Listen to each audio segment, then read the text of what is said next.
Las luces de neón. Night City. Durante años, millones de personas soñaron con ponerse los zapatos de V y dominar las calles inundadas de matones cibernéticos.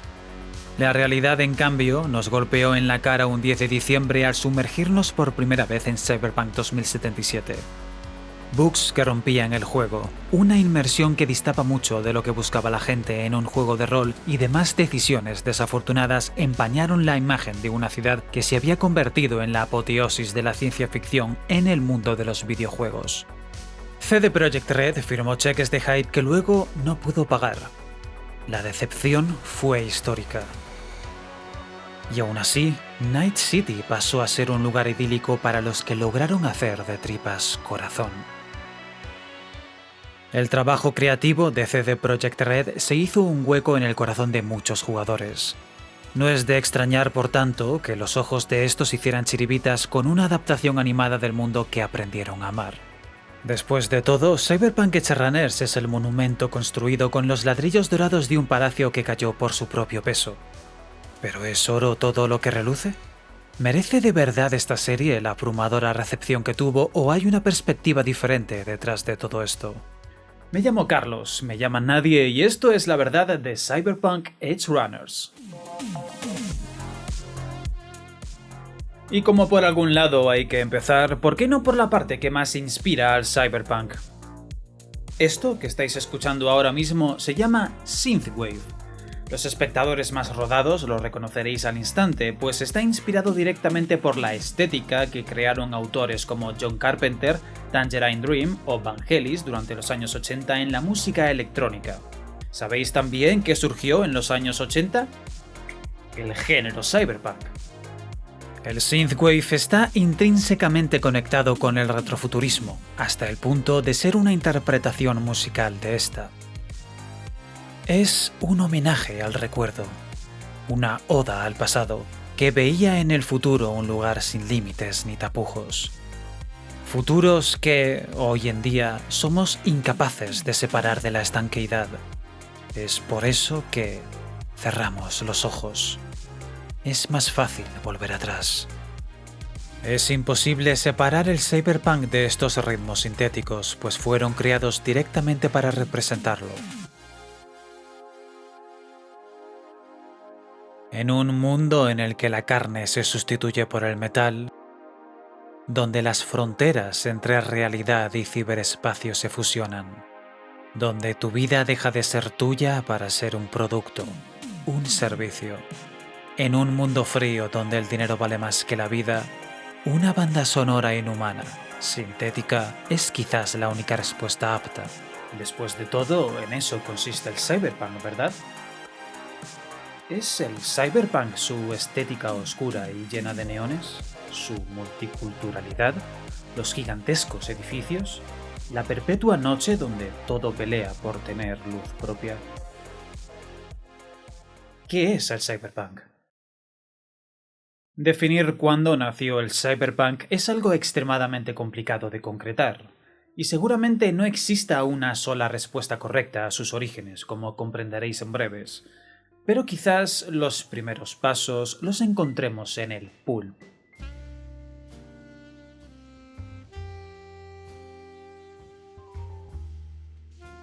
La literatura pulp, reconocida por todos y a la vez por nadie hoy en día.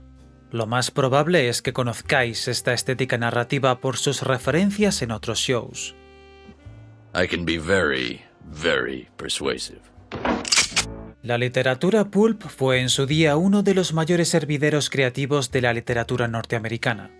El pulp consistía en pequeñas revistas y relatos con historias de calidad cuestionable, pero muy características y representativas.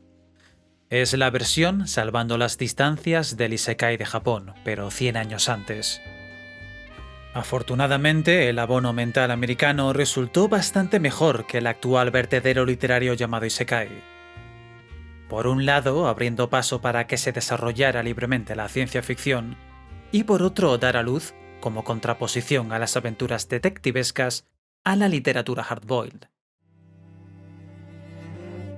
A finales del siglo XIX, el médico y escritor británico Arthur Conan Doyle creó al detective más famoso de todos los tiempos con la publicación de Un estudio en escarlata, la primera novela de Sherlock Holmes.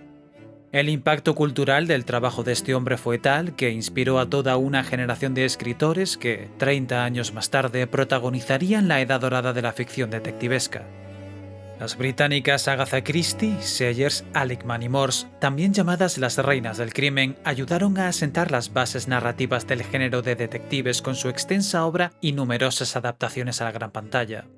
Sin embargo, donde por un lado veíamos una sociedad victoriana y un protagonista que resolvía problemas de una acaudalada burguesía, al otro lado del charco esto parecía una broma de mal gusto.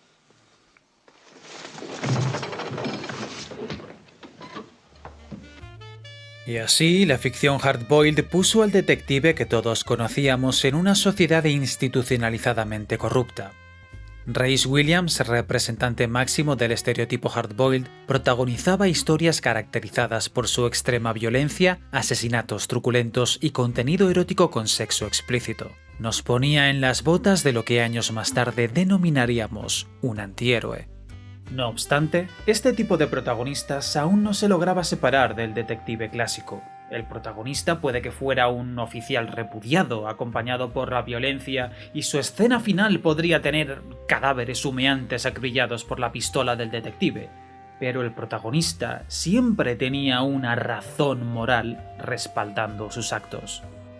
Mientras que los británicos hablaron del detective contra el crimen en una sociedad estructurada, el pulpo puso al detective contra toda una sociedad adaptada al crimen. Aún tardaríamos 15 años más en ver el verdadero cambio de paradigma, la oposición literaria real ante la pomposa Scotland Yard.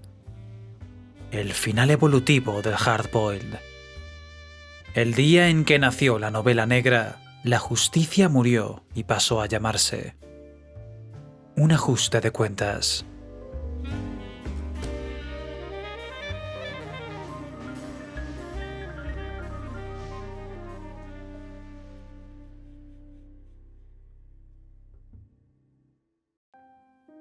También conocido como género noir, la novela negra retrataba una ciudad oscura, inmunda y llena de delincuencia donde el bien y el mal no se definen o carecen de importancia.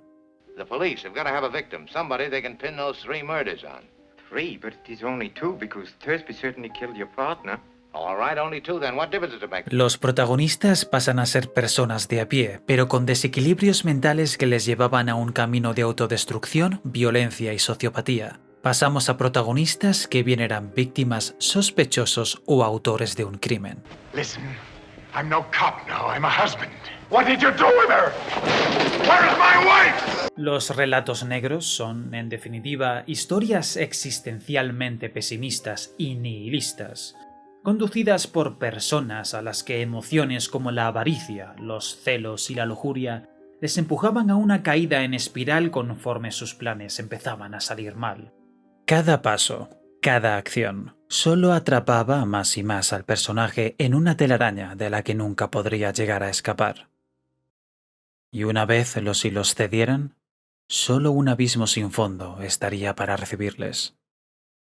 Este tipo de sociedad es de lo que tomó nota el cyberpunk para retratar a sus protagonistas, pero no sería lo único en lo que se fijaría para crear su propio mundo.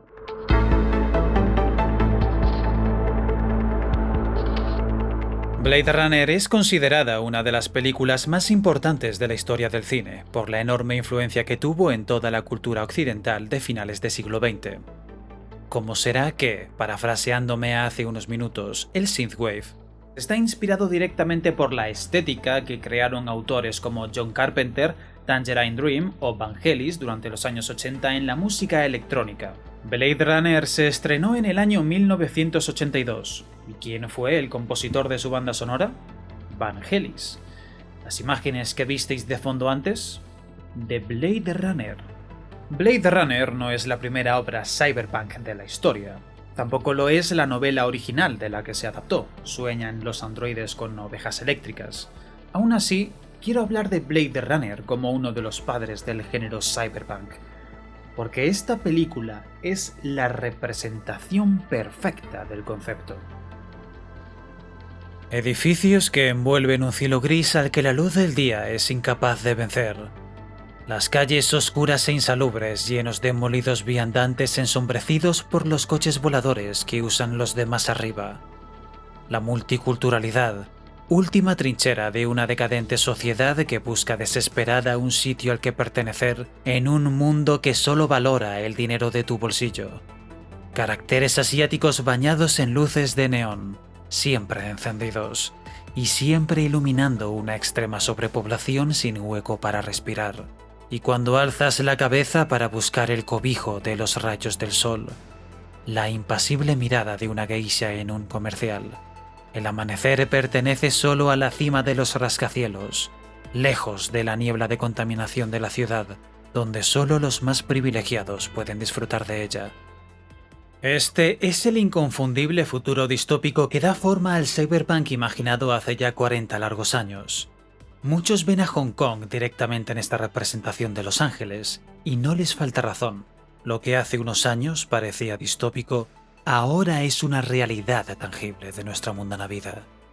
Renunciamos diariamente a nuestros derechos e intimidades, con tal de tener acceso a servicios públicos de grandes corporaciones.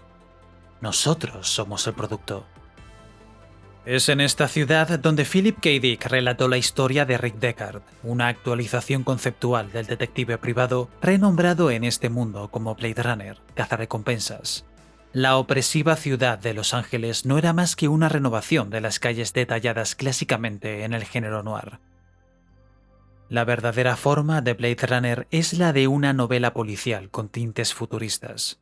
Por mucho que su ciudad sea la representación perfecta de todo lo que significa el cyberpunk.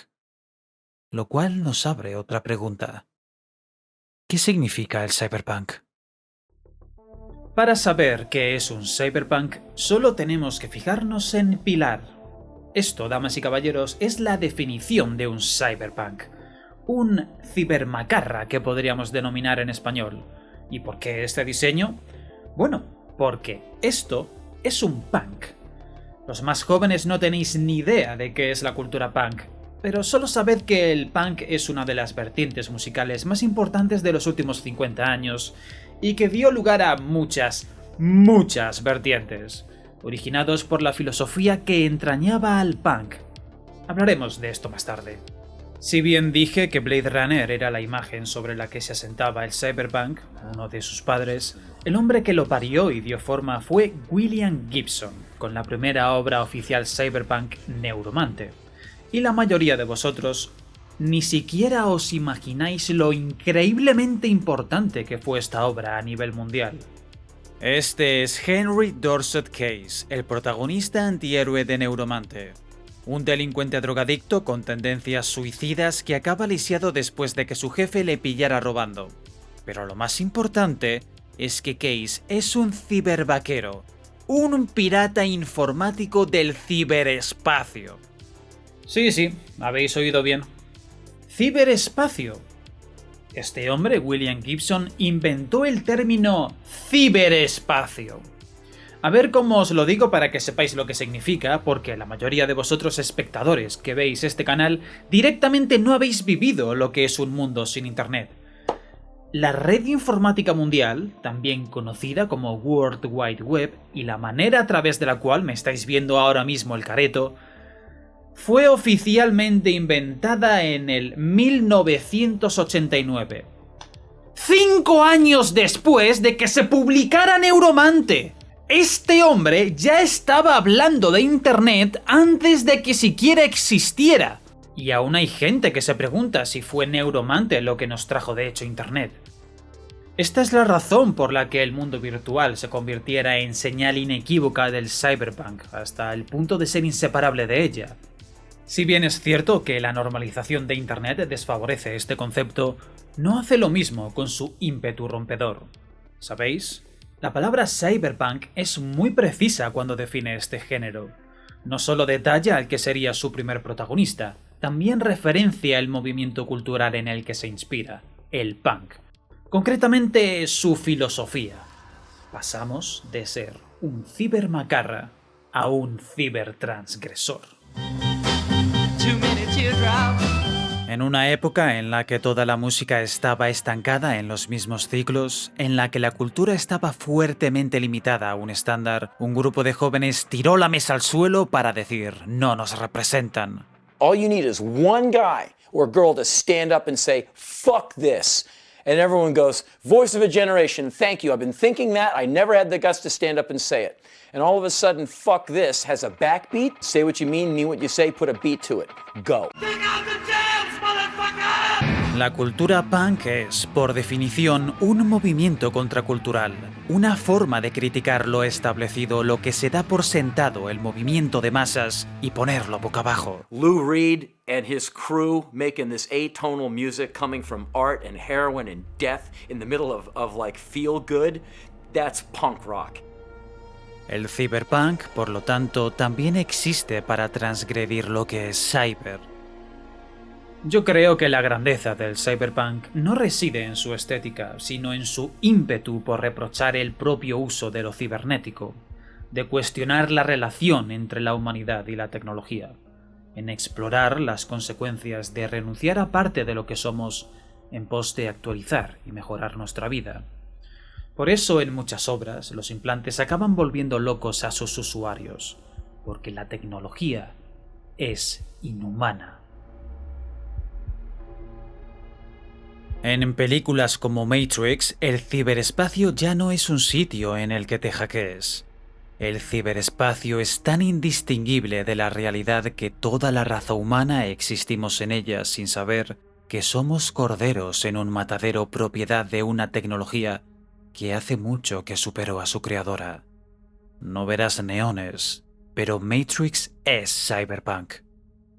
Y aunque debatible, la manera en la que Black Mirror experimenta con los límites tecnológicos actuales para presentar escenas que dan miedo de lo reales que pueden llegar a ser, es definitivamente cyberpunk. Y no verás nada de su estética.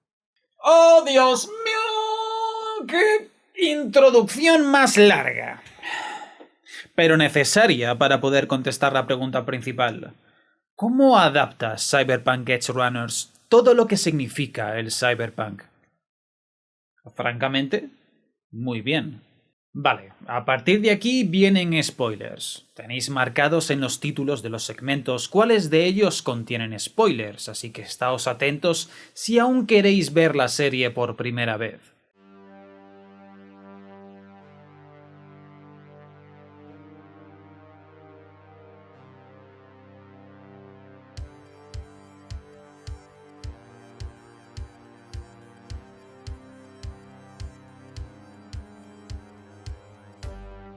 El capítulo 1 es un comienzo absolutamente perfecto. Conoces a David Martínez, te involucras inmediatamente con él a través de su problema con el bullying escolar. Ocurre un accidente que rompe su normalidad y finalmente vemos el primer ejemplo de ¡Bienvenido al Cyberpunk, zorra! Cuando vemos a David recoger los restos de su madre de una máquina expendedora. El empujón final. El capullo que le hace bullying viene a insultar a su madre aún templada en la urna. La venganza nos tira directos al siguiente capítulo y al artefacto que convertirá la vida de David en algo especial, el Sandevistan.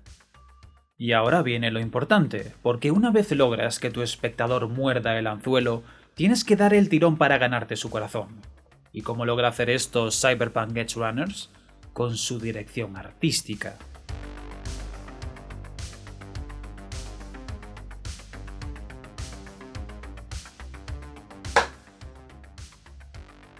Lo tiene todo.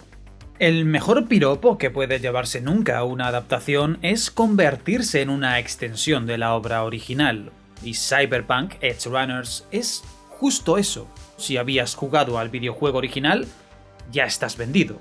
Y si no, espera solo un poco más, porque aunque el diseño artístico de la ciudad y los elementos es logro de Cyberpunk 2077, Edge Runners lo ha sabido usar mejor.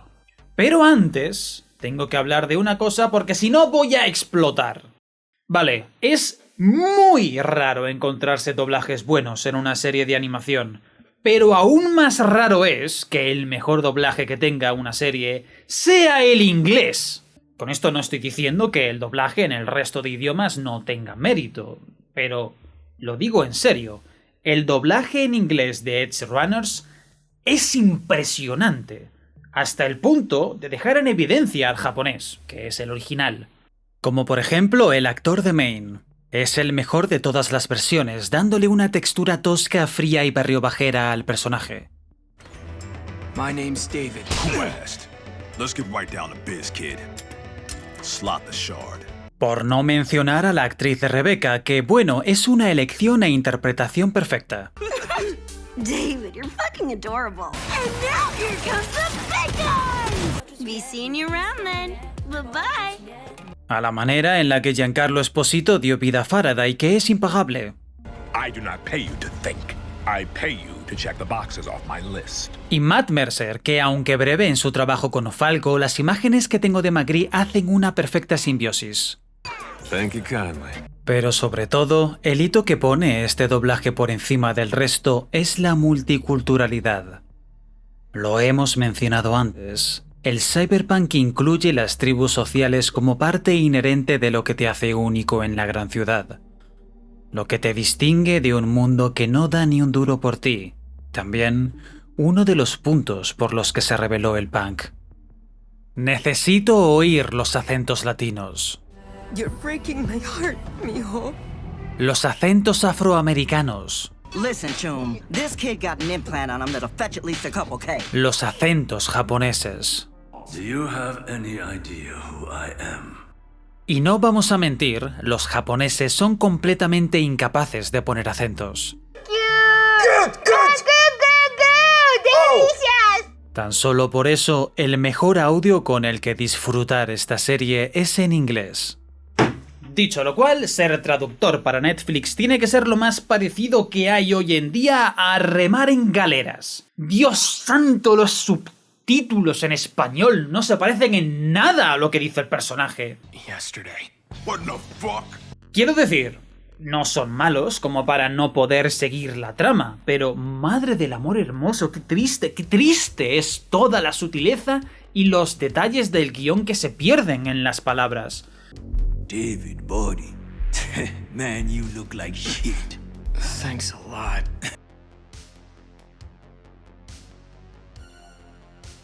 David, buddy. Man, you look like shit. Thanks a lot.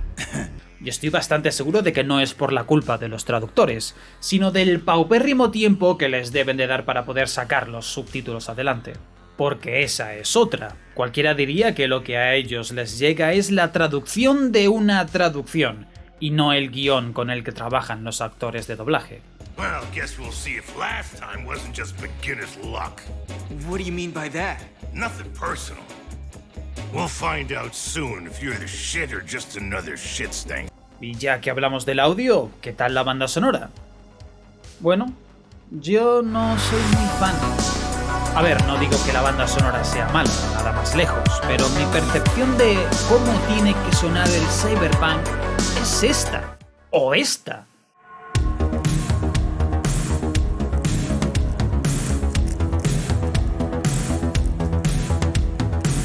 De hecho, el Dark Synthwave de Cyberpunk 2077 es muy oscuro, muy alejado del electropop asiático al que parece acercarse más Edge Runners. Pero no puedo culpar a Studio Trigger, después de todo, es un estudio japonés.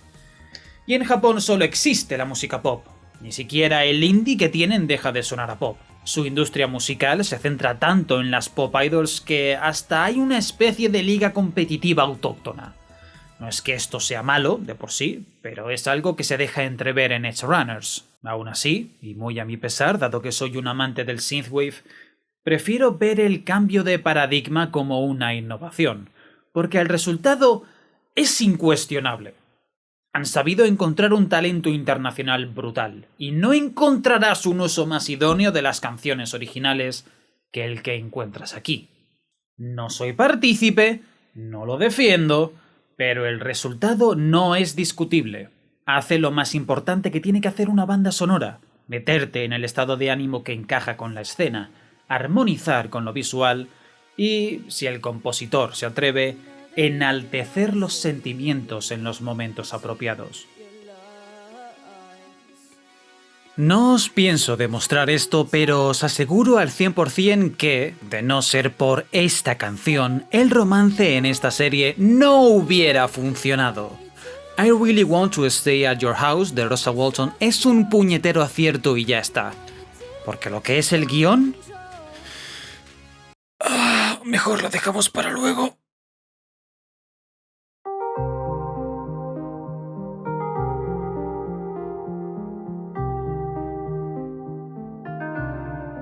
Sigamos hablando de la adaptación videojuego a serie. ¿Sabéis cuál es uno de los detalles que más me gustó nada más empezar Cyberpunk Edgerunners? Esto. Main, it's Gloria. La inscripción de los diálogos entre personajes, que no solo me parece la mejor manera de integrar narrativamente subtítulos, me hace sentir como lo que son, conversaciones de WhatsApp. Easy as pie. Chill, noob, chill. Real deal's next. Bring it. Y sí, he visto lo que hacen otras películas para incluir los globitos de texto y tal. No me gusta. Every Frame a Painting tiene un vídeo hablando específicamente del tema. Id a verlo si queréis. Y sí, supongo que ya habéis esperado suficiente. Hablemos de la imagen. Es lo que la gente asocia a la dirección de arte después de todo. ¿Recordáis antes cuando os dije que Edgerunners usaba mejor los diseños de Cyberpunk 2077 que la propia CD Projekt Red? Pues en efecto, aquí no tenemos a una Rebecca haciendo T-posing en medio de una conversación. Bromas aparte, Studio Trigger ha hecho los deberes aquí, y donde lo notamos es en los planos abiertos.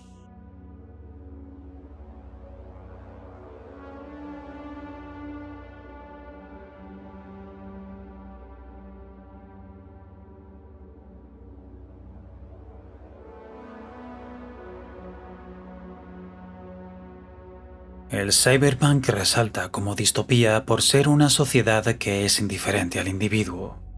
El gobierno no tiene poder ante las corporaciones y a estas solo les interesa estar por encima de la competencia cueste lo que cueste. Tú solo eres el medio. Y así, cuando David recorre las avenidas de una Night City que no da un duro por él ni por nadie, las calles están vacías. Vacías. Vacías. Vacías. Vacías. Vacías. Vacías. Vacías. Vacías. Vacías. ¿Y la guinda? Acceso denegado. Tú no perteneces aquí. Eso es narrativa visual. Júntalo con el genial acompañamiento de Let You Down de David Posiatlo, una grabación automática notificando de embargo y cancelación de servicios esenciales. Y llorar es inevitable.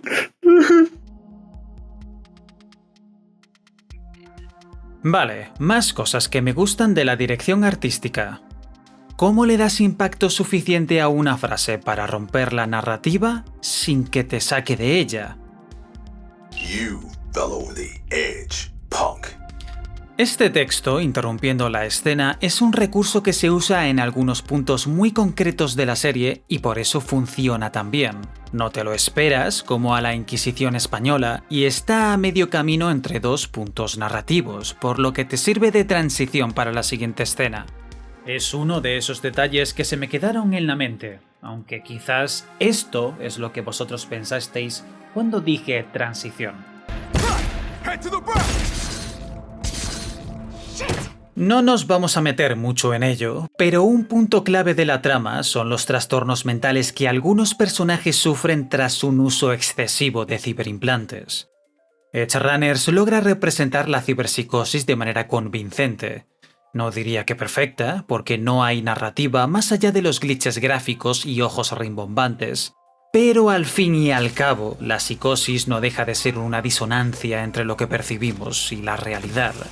Prefiero que lo dejen simple como bien hacen aquí, a que se les vaya de madre y esto se convierta en otro Evangelion. Y por supuesto, no puedo irme de aquí sin hablar de la animación. Os seré franco, yo no soy fan de la animación japonesa actual. No me gusta. De hecho, casi la odio. La razón es muy sencilla y ya la he comentado en vídeos como el de Porco Rosso. La animación, como arte, trata de ilustrar la vida. La animación, por puro concepto, consiste en dar vida a un personaje. Se parte de un frame y casi como padre, depende del animador qué hará el personaje en los siguientes frames. En su futuro. En cambio, la industria ha convertido la animación en algo mucho más frío y mecánico, pensando en su producción simplemente como una inversión de la que sacar dinero. Y cuando priorizas las ganancias a la propia animación que le da forma, lo deshumanizas, lo matas. Estás anteponiendo la meta antes que los medios para llegar a ella. Y aquí es donde la industria se equivoca. Esto no es buena animación. Esto no es buena animación.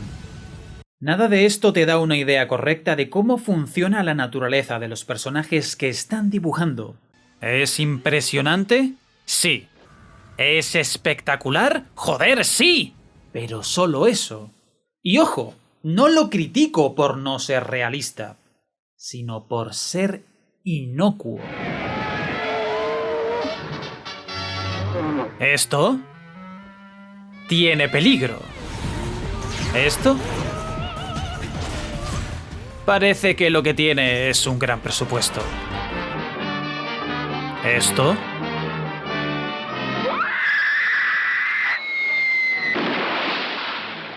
duele de verlo. Esto duele al verlo. Aunque una cosa está clara, la maestría siempre la encuentras en los detalles. Sorry, but who are you? Oh, right, back at the bar. Eso es exactamente lo que busco en una animación. Rebecca pasó de «Guau, este tío es gilipollas» a al final sí que se acuerda. Y no lo has oído, lo has visto. Aunque donde Cyberpunk destaca realmente es quizás en este tipo de escenas. No thanks, Chum. I know how to fly just fine. Tienes que admitir que es una puta pasada. Y sin embargo, y a pesar de la fiera competencia en todas las decisiones artísticas, el color es lo que se lleva la palma. En Cyberpunk Edge Runners, este es el matiz con el que se modela todo lo demás.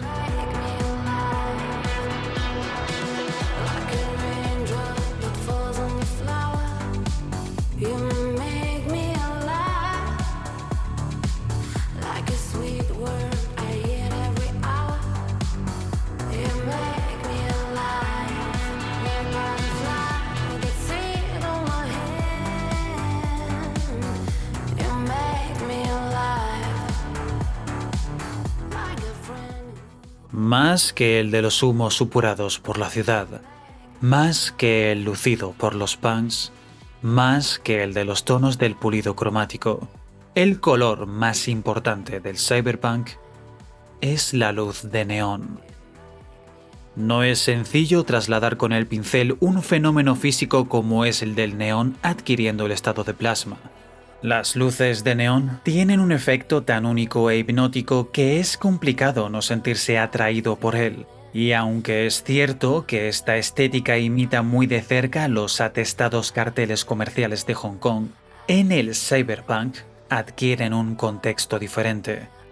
Es la luz de la noche, y por ende, lo que ilumina a nuestros protagonistas. La inmersión en una historia es plena solo cuando nuestros ojos ven lo mismo que nuestros narradores. Lo que ve David, lo que ve Lucy, lo que ve Maine, lo que ve Rebecca. Y he aquí el quid de la cuestión. Lo importante no es enseñar la iluminación de neón para que la gente sepa que estás en el cyberpunk. Es ver lo importante iluminado por la luz de neón. Intentar expresar cómo afecta la luz y los colores a los personajes, a las escenas que les rodean, cómo de reales se vuelven los momentos y por lo tanto los sentimientos, es una pérdida de tiempo. Tienes que experimentarlo por ti mismo, porque cuando sumas todo lo que hemos hablado hasta ahora, el resultado es algo verdaderamente único.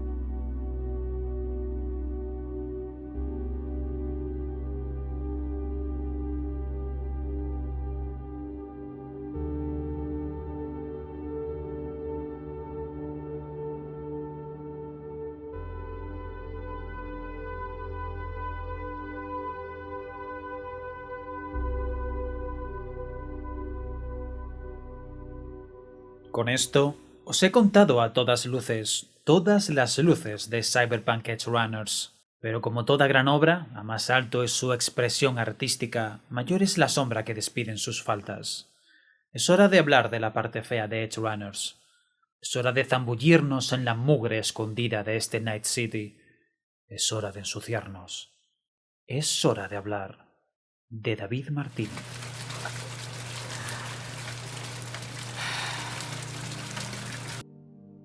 David es un chaval que no encaja en su instituto y otra víctima con la que se ha ensañado Night City. El tema recurrente de David, tal y como se nos describe textual, sonora y visualmente, es ¿a dónde pertenezco? A David siempre le lleva la corriente. Pasan cosas, la vida le zarandea de aquí para allá y él intenta improvisar lo mejor que puede para salir del apuro. David, en todo momento, es reactivo a todo lo que le rodea, nunca proactivo. ¿Qué motivaciones le queda después de todo? I knew from day one I'd never belong there. So why stick around for so long? Or at all? Guess it was for Mom. It was kinda her dream, all that Sokka stuff. Our dream, I guess. Why should you work to achieve her dream? Actually, there's nothing wrong with that. Así es como sabemos que David no tiene voz propia. Los espejos en los que David se mira son Lucy y Maine. La primera por ser la persona con la que quiere estar guiándole con un sueño. Y al segundo por ser quien le dio un sitio en el que sentirse integrado, que le enseñó cómo ganarse la vida, y ante todo, Maine fue la figura paterna que David nunca tuvo. David está bien, pero es cuando no hay movimiento a su alrededor que aparece su batalla interna.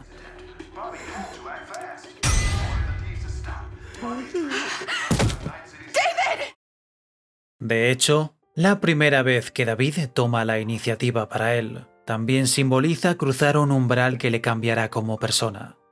Apretar el gatillo salvará a Lucy, pero también le transformará en aquello por lo que su madre luchó para que no se convirtiera. Este es el dilema de David, y esta es su elección.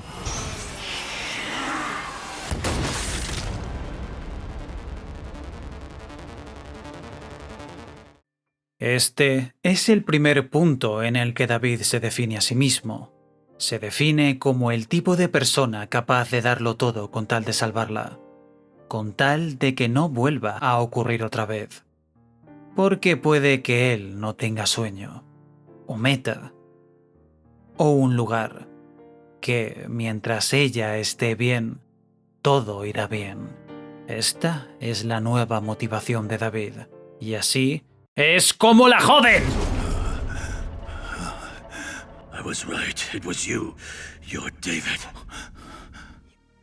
Este es el punto de inflexión hacia la vorágine sin sentido que termina siendo el desarrollo de David hasta el final de la serie.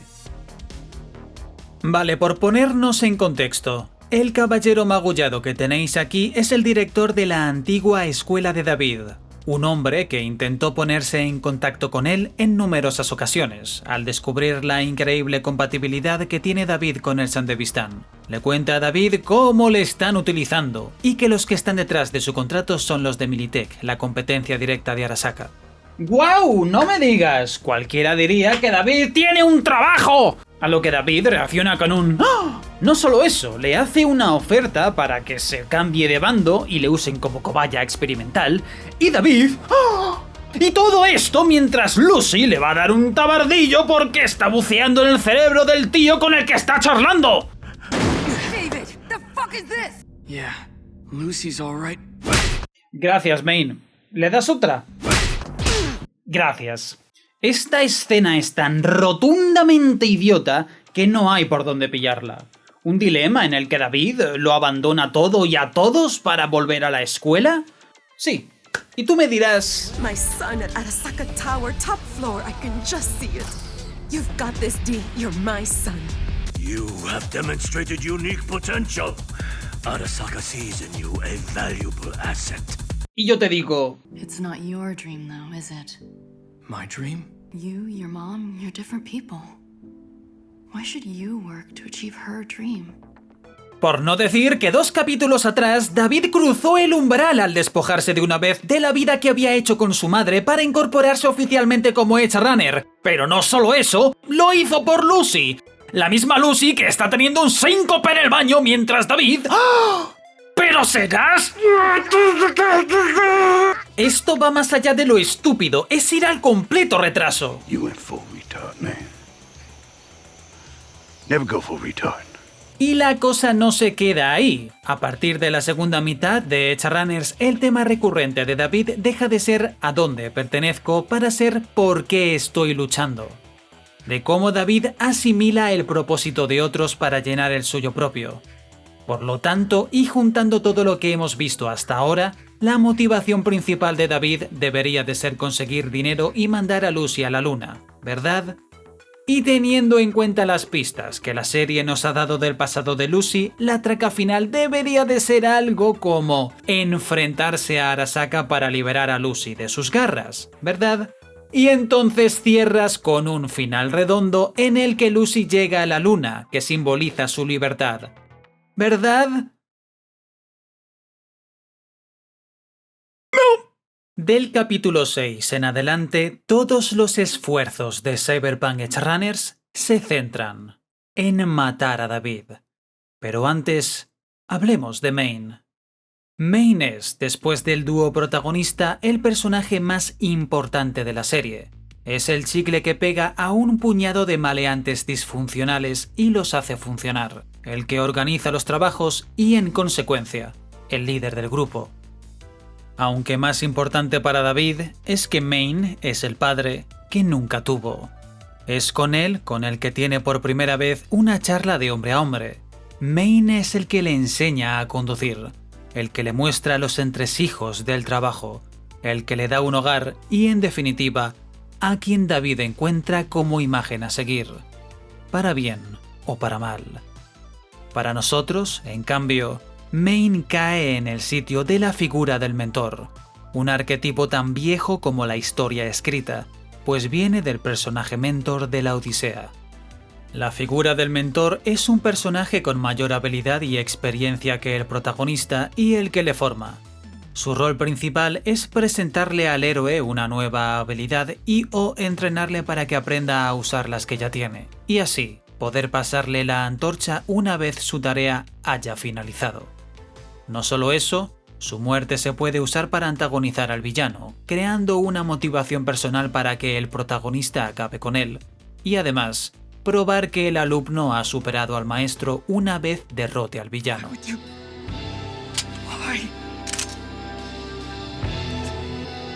This is it.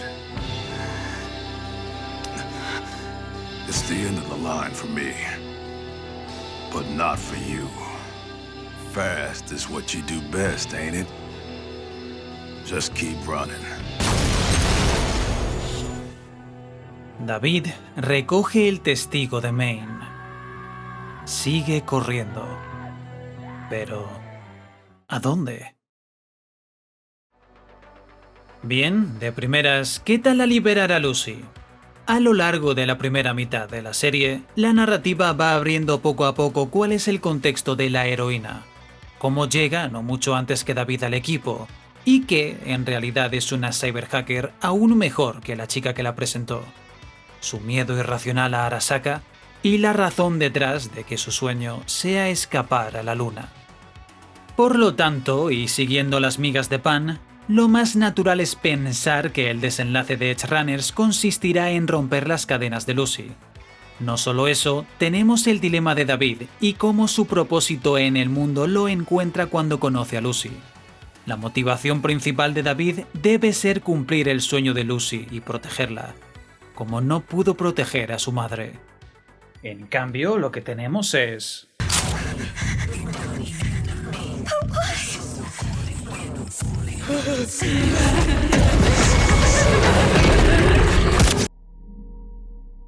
La versión original de Cyberpunk 2020 define la ciberpsicosis como lo que ocurre cuando empiezas a añadir metal y plástico a la gente. Empiezan a cambiar, y no en algo bonito. En la versión de mesa, la ciberpsicosis es el resultado de implementar hardware cibernético a una personalidad ya de por sí inestable, provocando que se fragmente y dé como resultado esta enfermedad mental. Entre los cambios en la personalidad del ciberpsicótico constan una mayor empatía hacia las máquinas en lugar de a los humanos, tendencia a ignorar a personas, familia, amigos, amantes, etc., hasta que finalmente la interacción con los humanos se convierte en algo irritante, desencadenando en una ira irracional que consumirá por completo al usuario.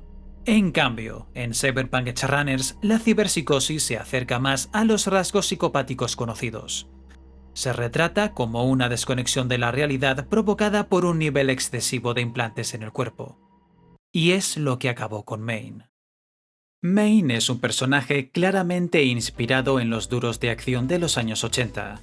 Sylvester Stallone, Jean-Claude Van Damme, Arnold Schwarzenegger dieron vida a personajes estoicos que no se dejaban amedrentar por nada ni por nadie y que no se privaban de usar la violencia. No llamaban a la policía cuando el malo de turno les tocaba las narices. Solucionaban las cosas con sus propias manos, como hacía Maine. Además, Maine es lo que en Cyberpunk 2020 se conoce como un cazarrecompensas. Un hombre de calle que vale tanto como la reputación que le precede. El momento en el que dejan de inspirar confianza, su valor como cazarrecompensas se va al garete. No solo eso, las misiones son tan peligrosas que solo los que están más al filo sobreviven. Lo que quiere decir implantes, muchos implantes. Y con ello, la ciberpsicosis. La caída en desgracia de Maine no es más que otra historia de tantas que se repiten en Night City. Y por supuesto, ante la opción de quitarse implantes. Already made it this far. Won't do it. Ain't no way I'm gonna start downgrading. Not now. Su cromo es su orgullo, su identidad, lo que le hace ser él.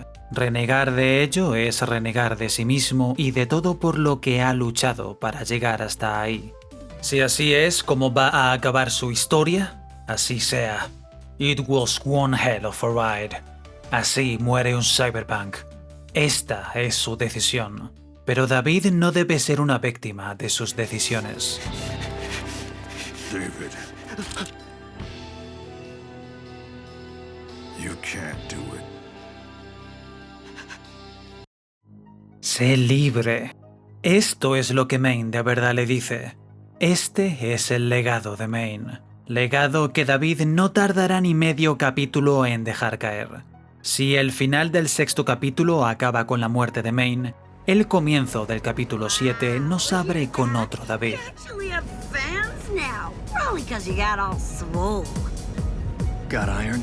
Pero antes, recordemos los 3 conflictos clave de David hasta ahora. El primero, David no tiene a dónde pertenecer. Su hogar tenía sentido cuando estaba su madre. Ahora, el nido en el que creció no es más que un puñado de palos. El segundo, David no tiene propósito que seguir.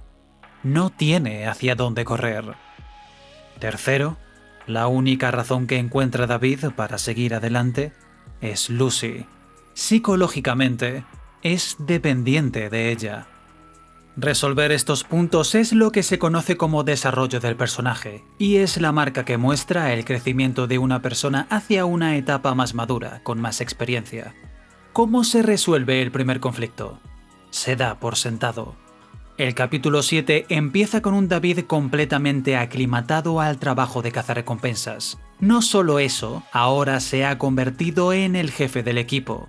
David comienza su trabajo como edge runner obligado, primero por las facturas y poder comer, y luego para saldar su deuda con Maine, a pesar de ser justo lo contrario que su madre quería para él.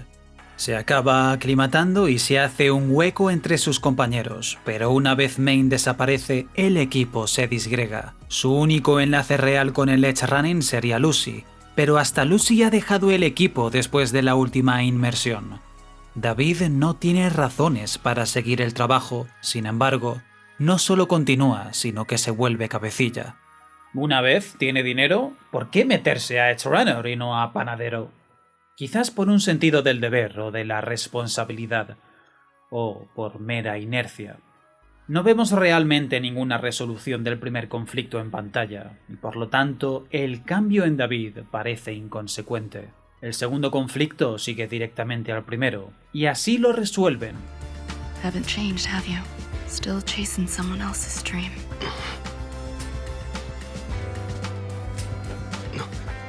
It's not like I don't understand. Claro, David persigue los sueños de Maine. Espera, ¿los sueños de Maine?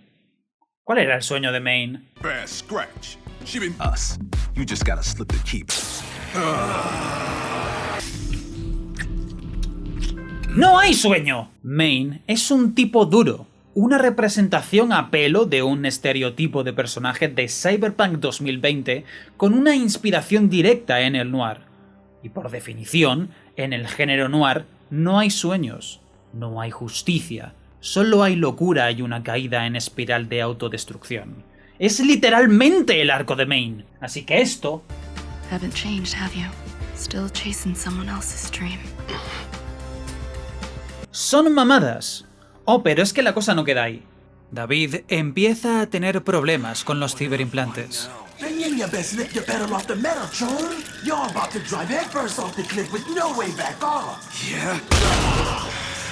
Listen, didn't come here for your gonk jokes. Just take my fucking money and give me my fucking rent! David! El consejo del Reaper Dog tiene sentido, así que ¿por qué esa contundente negativa? ¿De dónde viene esa desesperación? Your body, your mind, they have limits, David. You knew that. If normal meds can't cut it, scale back your cyberware. I can't do that. Why not? Because of Maine and my mom. Both had plans for me, left me things to do. Y esta es la frase más infame de toda la serie. La que acaba por dilapidar absolutamente todo el buen trabajo que hemos visto hasta ahora. Mi madre y Maine me dejaron cosas por hacer. Para empezar, la madre de David lo que quería para él era tener una vida próspera escalando posiciones en las grandes corporaciones. El mayor sueño de Gloria era sacar a su hijo del peligro de las calles, y David está haciendo exactamente lo contrario a lo que ella deseaba. ¿Y Maine qué? ¿Qué le dejó pendiente? Fast is what you do best, ain't it? Just keep running. Su legado era: corre, sé libre, vive tu propia vida. ¿Cómo es vivir bajo la sombra de dos personas muertas, cumplir lo que le dijo Maine? Así que, o bien... Because of Maine and my mom. Both had plans for me, left me things to do. Es mentira, lo que dejaría clara la contradicción en la motivación de David por seguir un camino de autodestrucción, o bien todo lo que se ha contado durante la primera mitad de la serie ha sido mentira. Elegid vuestra mejor opción. Lo cual nos lleva a hablar de la que debería ser la trama final y la resolución del tercer conflicto, Lucy. Todo lo que David hace, lo hace por Lucy. Por liberarla. Así cierra el capítulo final de la serie. Teniendo en cuenta eso, ¿por qué la trama final no se centra en Lucy? Nos habían dejado un caminito de migas para construir la expectativa final. solo para relegar a Lucy a simple dama en apuros esperando a su cibercaballero en tanque a salvarla. ¿Qué tenemos en cambio? Esto.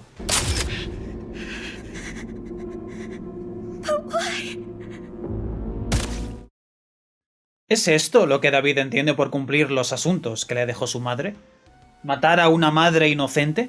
¿Convirtiéndose en exactamente los mismos que mataron a su madre? La trama final de Cyberpunk Edge Runners centra todos sus esfuerzos en mostrar la caída de David hacia la ciberpsicosis. A pesar de que el alumno tenía que superar al maestro, él tenía que vencer aquello que Maine no pudo. En eso consiste recibir la antorcha. David tenía que llegar más lejos que Maine, no recorrer uno a uno sus mismos errores. Soy incapaz de justificar el desarrollo final de David en Cyberpunk Edge Runners. Solo se me ocurre una razón, solo una, para que esto tenga un mínimo sentido, y es que David tenía que morir. Lamentablemente, los guionistas eligieron la peor manera posible de llevarlo a cabo. La muerte del protagonista casi parece el resultado natural dentro del género cyberpunk. Después de todo, los finales nunca eran justos para los protagonistas en las novelas negras. No eran finales limpios, mucho menos felices. Que David muera no es el problema. Lo es que carezca de significado. El camino del mártir, resultado de muchas historias heroicas, acaba con el protagonista sacrificándose por un futuro mejor, por un bien mayor. David no es un héroe clásico, pero sí es el héroe de Lucy. ¿No podría su sacrificio ser el precio a pagar por su libertad? Didn't want to watch you die. It's the only way I could protect you from this damn city. Lo malo es que este es un final improvisado. En realidad, el final es el camino de autodestrucción de David y luego han secuestrado a Lucy, toma este exoesqueleto gigante y ve a pegarte con el capullo más chetado de Night City. Spoiler, sale mal. Y así es como la muerte de David se siente inconsecuente. Por eso el final de La Luna es tan amargo. David no está. Y Lucy no ha sido liberada. Todo ha sido para nada. Esta no es la muerte que merecía David Martínez. David se merecía recorrer su propio camino, descubrir su propio propósito, cumplir su propio sueño. Darlo todo por un futuro en el que Lucy no es perseguida por su pasado. En un mundo en el que todos quieren sangrarte, en el que tu valor como persona lo decide tu bolsillo, en el que todos pelean por ser diferentes, dar la vida por escapar del sistema, por mostrar humanidad en un mundo gobernado por el gris cromático, es quizás el final más cyberpunk que puedes tener. Porque, ¿qué es el cyberpunk? La transgresión contra el sistema. La rebeldía contra nuestra propia tecnología, la inquisición de lo que se da por sentado. Me llamo Carlos, me llaman Nadie, y muchas gracias por acompañarme hasta el final.